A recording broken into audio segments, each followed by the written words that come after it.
आज हम पढ़ेंगे लीनियर मोमेंटम के बारे में। लीनियर मोमेंटम क्या होता है? Product of mass and velocity. सबसे पहले हम इसकी डेफिनेशन देख लेते हैं। प्रोडक्ट ऑफ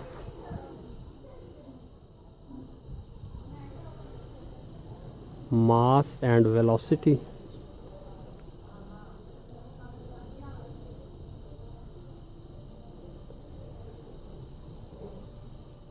ये क्या कहलाता है? ये मोमेंटम कहलाता है। इसको हम कैसे शो करेंगे? मोमेंटम को हम P से शो करेंगे। P is equal to M, ये मास को शो कर रहा है, और V जो है ये वेलोसिटी को शो कर रहा है। वेलोसिटी चूँकि एक वेक्टर क्वांटिटी है, यानी कि इसमें डायरेक्शन और मैग्नीट्यूड दोनों इन्वॉल्व होते हैं, इसलिए मोमेंटम भी वेक्टर क्वांटिटी कहलाएगी। तो इसका हम यूनिट देख लेते हैं क्या है। यूनिट इसका SI सिस्टम में इसका जो यूनिट है वो हम देख लेते हैं किलोग्राम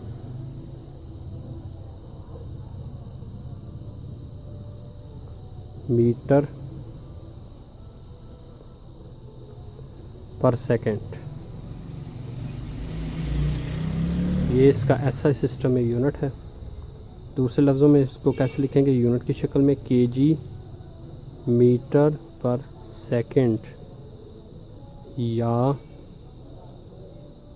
न्यूटन सेकेंड भी हम इसको लिख सकते हैं। न्यूटन सेकेंड भी लिख सकते हैं। अब न्यूटन सेकेंड किसके बराबर होता है? किलोग्राम मीटर पर सेकंड के बराबर होता है। अब ये कैसे बराबर होता है ये हम देख लेते हैं। सबसे पहले हम अप्लाई करेंगे Newton second law. According to Newton second law, according to Newton's second law, second law of motion है। Second law of motion, Newton का सेकंड लॉ ऑफ मोशन क्या कहता है? F is equal to ma। Force का unit क्या है? Newton है। मास का यूनिट क्या है? kg है। एक्सेलरेशन का यूनिट ऐसा सिस्टम में क्या है? मीटर पर सेकंड स्क्वायर है। हम इन दोनों तरफ जो है वो ऐसे इसको मल्टीप्लाई कर देते हैं। ये s स्क्वायर के साथ कैंसिल हो गया।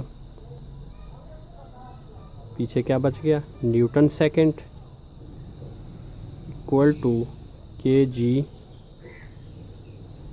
Metre per second. ये क्या कहलाएगा? ये मोमेंटम का यूनिट कहलाएगा। लीनियर मोमेंटम का यूनिट कहलाएगा, जो कि हमने निकाल लिया। लीनियर मोमेंटम का यूनिट कहलाएगा। Unit of linear momentum, linear momentum का यूनिट कहलाएगा। ये न्यूटन सेकंड भी हम इसको लिख सकते हैं और किलोग्राम मीटर पर सेकंड भी हम इसको लिख सकते हैं। तो आज हमने पढ़ा है लीनियर मोमेंटम के बारे में। इसकी डेफिनेशन में पढ़िए P is equal to mv, यानी कि मास और वेलोसिटी का जो प्रोडक्ट होगा वो क्या कहलाएगा? मोमेंटम कहलाएगा या लीनियर मोमेंटम कहलाएगा।